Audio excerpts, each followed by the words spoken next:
Brendan Matalin writes, I want to see uncut footage of Matt and Craig just commenting while watching the film. We've talked about this on the show in the past, and I want to delve deeper into it. Brendan, trust me, you don't want to watch that. There's an old theater maxim, drama is real life with the boring parts cut out. Right. That's exactly what this show is. And at least a quarter of the length of the movie is us going, okay, what's his name? Do we know his name yet? We got to get his name. Part of what I do as the creator of this show is crafting the experience that you watch. And my enjoyment of taking a bad joke and just getting rid of it and never thinking about it ever again. I don't want that to be out in public. I don't want you watching that. If you enjoy this show, so much of your enjoyment of that comes from the editing. And if I may become artistically pretentious for a moment, you would never go to a sculptor and say, I really like the statue, but I'd just like to see the block of granite. I've never seen a block of marble. You know, and really, if you got to see a block of marble, you'd be like, wow, this is the before. You're disproving my point here.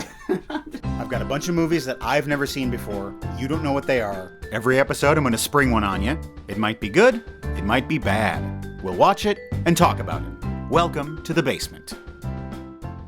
Cartoon June begins here in the basement. We're going to watch an animated feature-length movie. But it is also our 150th episode. In the past, when we've had our milestone episodes, I have let the viewers choose the movie, and I've kind of done that today. This movie has been oft requested in our comment section, and one of our viewers was generous enough to send it to us in our P.O. box. We're going to watch it tonight. And I hope it doesn't make you shed a tear, because tonight we will be saying goodbye to The Last Unicorn. Oh, The Last Unicorn. Released in 1982, produced and directed by Arthur Rankin Jr. and Jules Bass, this film stars Mia Farrow, I don't know these days, Alan Arkin, and the winner, Jeff Bridges. Ah, that guy. It co-stars Angela Lansbury, Keenan Wynn, Robert Klein, Brother Theodore, Renee Auberjonois, and Welcome to the Basement Hall of Famer, Christopher Lee. The screenplay was written by Peter S. Beagle, based on his novel of the same name. The music was composed and arranged by Jimmy Webb, writer of one of the greatest pop songs of the 20th century, Wichita Lineman. And I'm gone 500 miles before the day is gone. Wrong song. I know. And wrong lyrics to the wrong song. Or, yes. The animation for this was provided by Japanese studio Topcraft, which was later hired by Welcome to the Basement alum Hayao Miyazaki to work on his film Nausicaa of the Valley of the Wind. Topcraft's core members would later go on to form Studio Ghibli. Ah. I have a little gift for you, and you will be getting it at the end of the episode. Feel the breeze blow through your mane as you majestically gallop over to the old leather couch, where we are going to watch The Last Unicorn.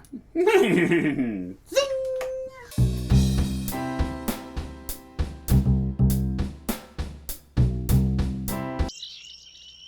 Out of the way, trees! A hunter and his son are riding through the forest. There's a unicorn in this forest, and it's the last unicorn. A unicorn overhears this. I am the only unicorn there is. But I want to get laid. I'm waiting for you to die. When the last eagle flies, Music by Fleet Foxes. they will stare unbelieving at the Last unicorn. Starting the talents of Alan Arkin, not some of his non-talents. He can't juggle. Juggling will not be featured. Alan Arkin will be meeting Gestapo tactics. Later. We do not vanish. Unicorns do not vanish.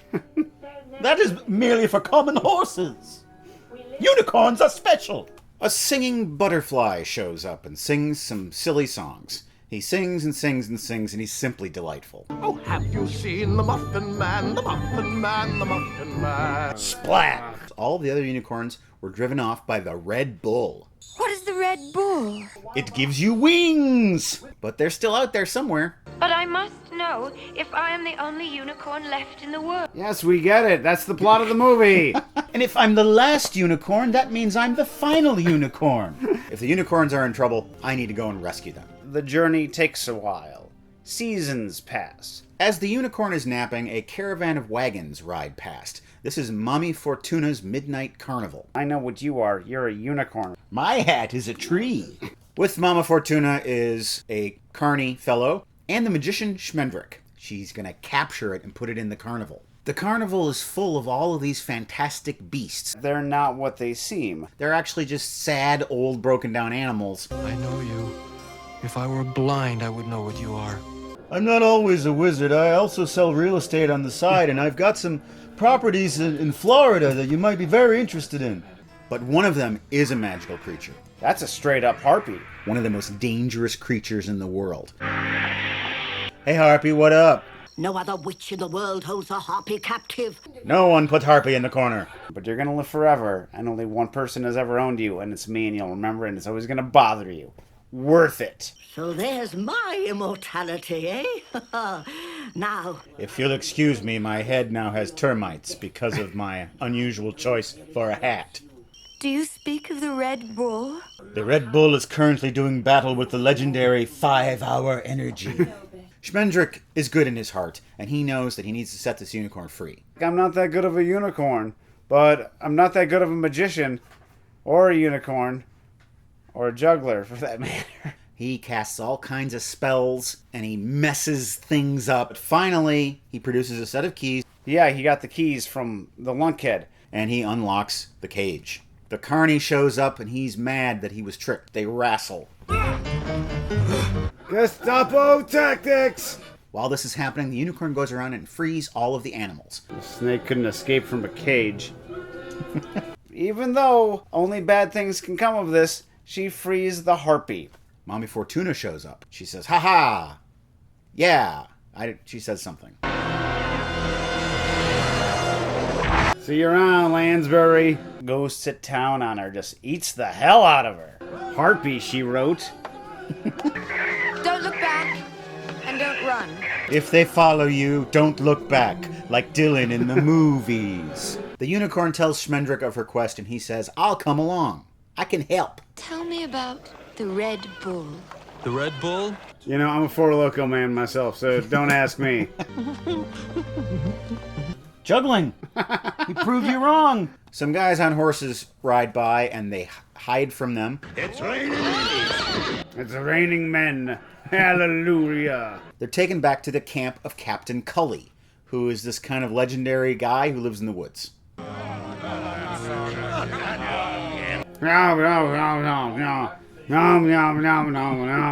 This guy's a wizard. If we kidnap him, we can take him to town and sell him for money. They tie him to a tree.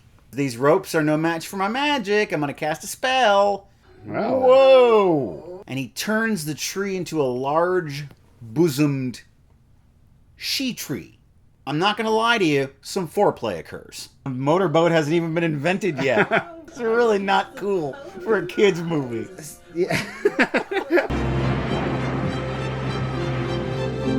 You should have seen it. There were large breasts. My face was in the breasts. Molly is one of the people who is a member of Captain Cully's camp. She sees the unicorn and she says, "Oh, damn you! Where have you been? when I was a little girl, I wanted to see a unicorn. And now look at me, I'm a broken down old woman. I'm mad at you, but I love you. I forgive you. But damn you!" We are journeying to King Haggard's country to find the Red Bull. Every time they meet a new character, they re-explain the entire plot to them. I'll come along on your quest too. All right, you can come with us if I get to nuzzle your bosoms like a giant tree. Haggard's fortress. Oh, Harry Potter. You're going to Hogwarts. The Red Bull has come out because he smells unicorn meat. The unicorn, she's cowed by the bull. Please do something! I will take a real magician with real magic. You have magic. I can give you the confidence. Do it! Do it! Schmendrick casts a spell. He turned the unicorn into a human woman. Red Bull don't care about human beings. He goes away confused. Could have sworn I saw a unicorn just a second ago. What have you done? Only saved her from the Red Bull by magic. That's all I've done. By magic! I tells you. The magic chose the shape, not I. I am a bearer. I am a dwelling. Why do cartoon characters always spin? Everybody's upset about this. Schmendrick truly feels like a Schmendrick. I can feel this body dying all around me. But it's only for a little while, I promise you. Only 50 or 60 years until you die.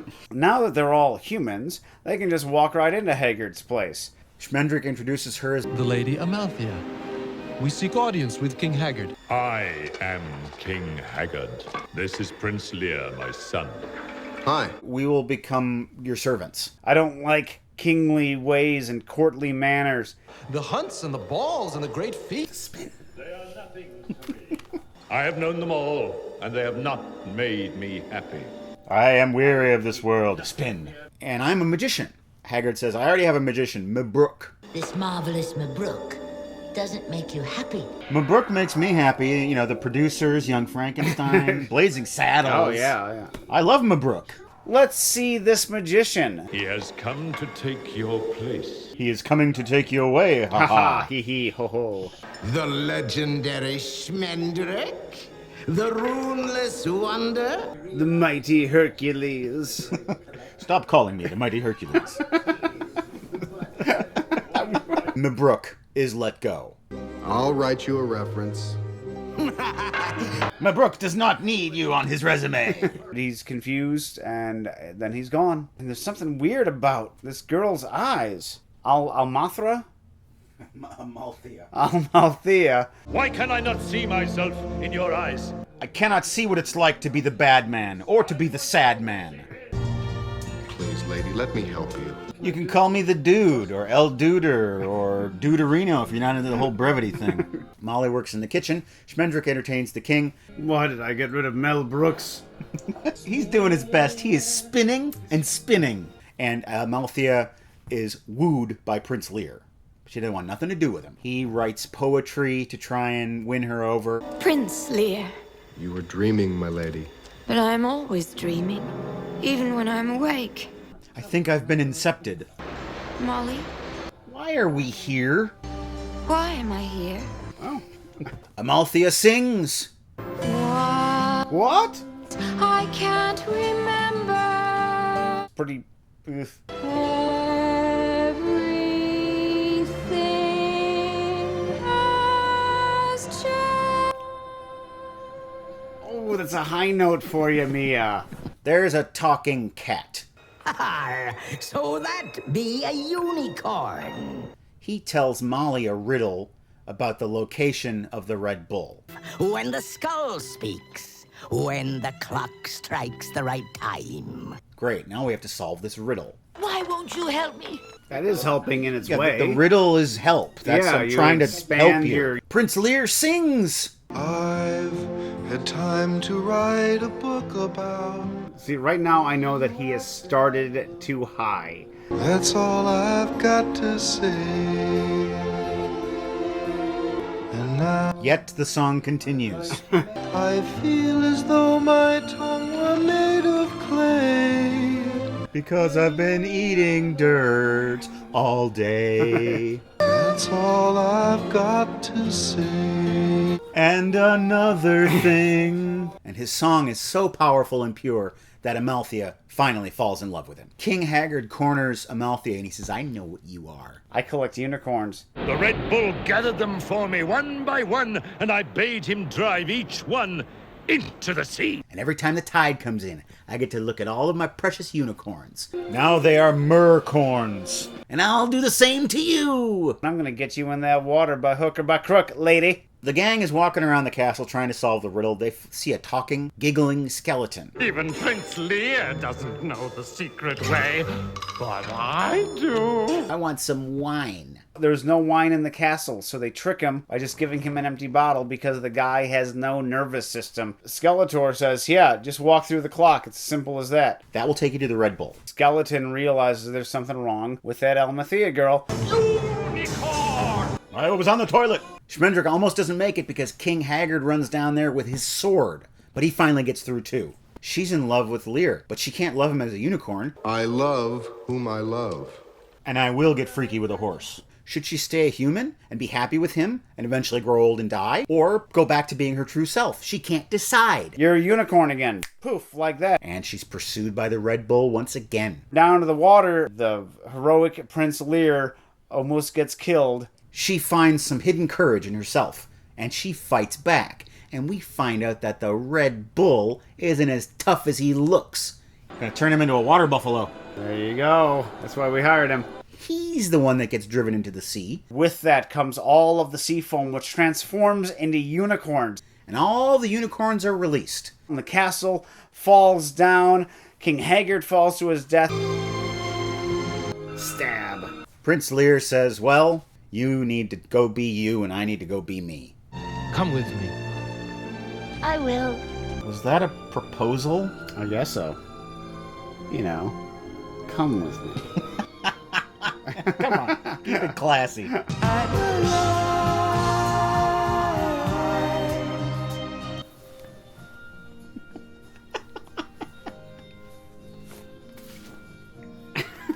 I'm so glad that I'm no longer the last unicorn.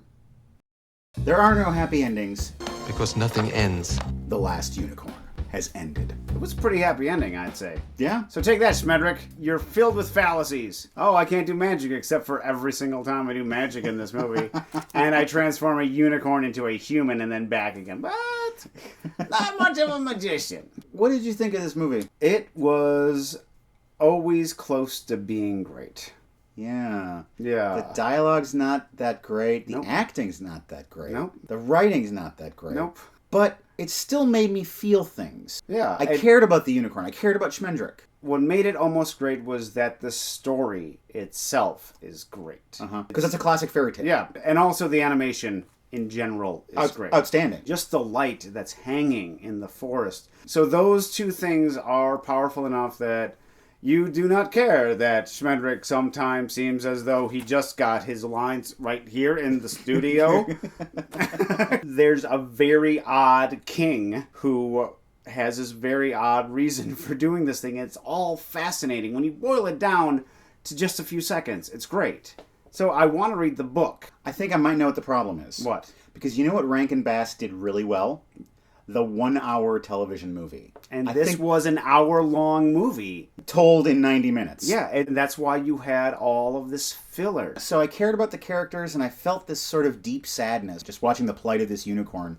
And I'm wondering if that's the effectiveness of the movie, or I'm wondering if that's because the movie reminds me of the movies I used to watch when I was a child. Before we even started, I started writing out my explanation for why I never saw this back when we were kids. There was something sad and empty about the very idea of the movie that I just gleaned from the previews. Yeah. That it's just this very empty world. Just the forlornness of the title. And even though I saw the ending of the movie once years and years ago, I just seem to remember it being that the unicorn is the last and then she dies. That's how I remembered it being from when I was a kid. I'm like, I read an interview with Billy West. Famous voice actor. He was venting. I can't stand that they don't hire voice actors to do major motion pictures. Why hire David Schwimmer when you can hire someone who has trained to do this your entire life? This is peopled with great actors. Mia Farrow was one of the best actresses of the 80s and 90s.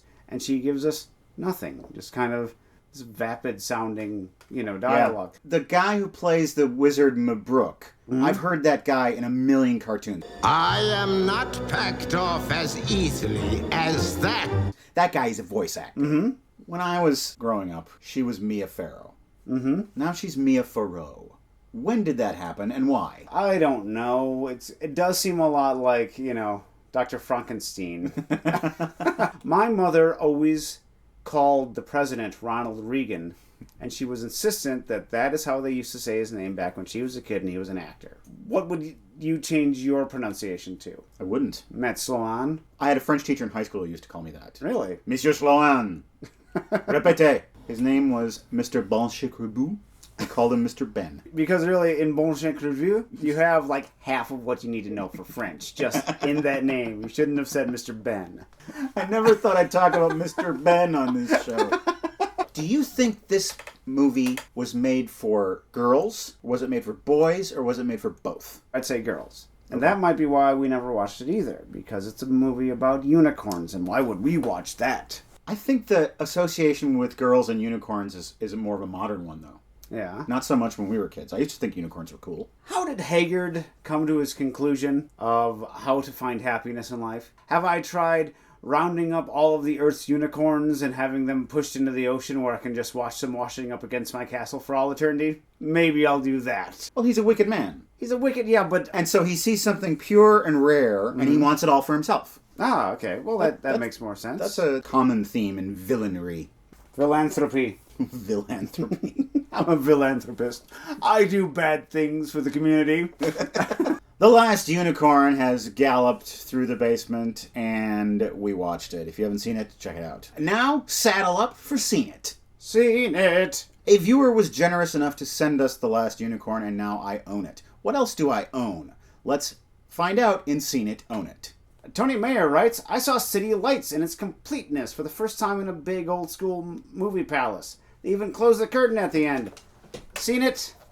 Own it. City Lights. I haven't seen this movie in probably 25 years. This is the genius of Charlie Chaplin. The end of this movie the end will always get you. Gene Siskel said it's the best ending of all time. At the same time, this movie is very funny. Charlie Chaplin falling in love with a poor blind girl and having to earn the money so she can regain her sight. It is a delightful comedy, which occasionally turns into very high drama, and it works. Schmoopy43 writes, Grosse Pointe blank. If you haven't watched that movie in a while, do. It holds up. Seen it. Seen it, and he owns it. And I've talked about it on this show before. Actually, this movie inspired one of the movies that we watched. Miami Blues. Yep. I saw this movie in the theater. I was really blown away by it. It's not the best movie I've ever seen, and it's not my favorite movie I've ever seen. But I don't think there's ever been a movie that's been this deeply satisfying on every level. This movie is a big old steak dinner. It's got really good drama, and it's got really good comedy. It's got great music. There are so many movies that have some sort of flashback soundtrack to it. Adam Sandler uses it all the time. Oh, we love the 80s, and this will make us feel good. All of the songs in this are there at the right time for the right reasons. Dan Aykroyd kills it in this. You've forgotten that Dan Aykroyd was one of the funniest people in the world for a while, and he's amazing. The best role of his career. What about Dr. Detroit, man? Yeah. Mario Mattel writes, Gun Crazy. Seen it. I saw this movie for the first time July 30th, 2004. It was the night before my wedding. Tona and her maid of honor were off staying overnight. I had family camping out in the living room. I was stuck in the bedroom with my laptop and this DVD. Gun Crazy. On the eve of my nuptials. And you're the one who recommended this movie to me, particularly on the strength of one scene. The centerpiece of the scene, the bank robbery, which you don't get to see. You only get to see the outside of it.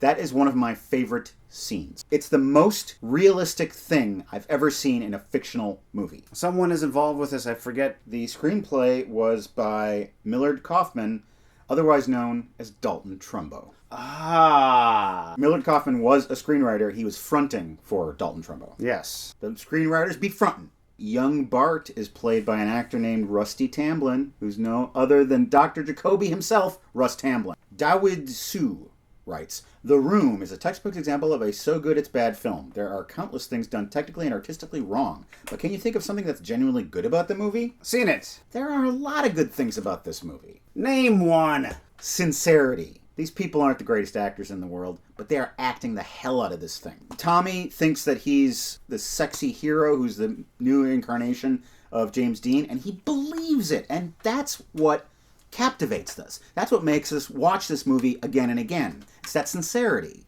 Not a lot of movies have that. And when they don't, you forget about them. The other thing this movie does well is hubris. And when you have hubris, you need stakes. And that means budget. This thing had a $6 million budget. If he made it for $100 in his backyard, nobody would care. Act like a Red Bull is chasing you and run on over to our website, welcometothebasementshow.com. All of our episodes are there, and there are PayPal donation buttons. You can click on those and contribute to support this show, either a rolling or monthly donation. That's the same thing. Either a one-time or rolling monthly donation. Who would do something like that? Brandon, who writes, just discovered Welcome to the Basement, and it's great. Here is a year of monthly donations paid up front. That is a way to do it.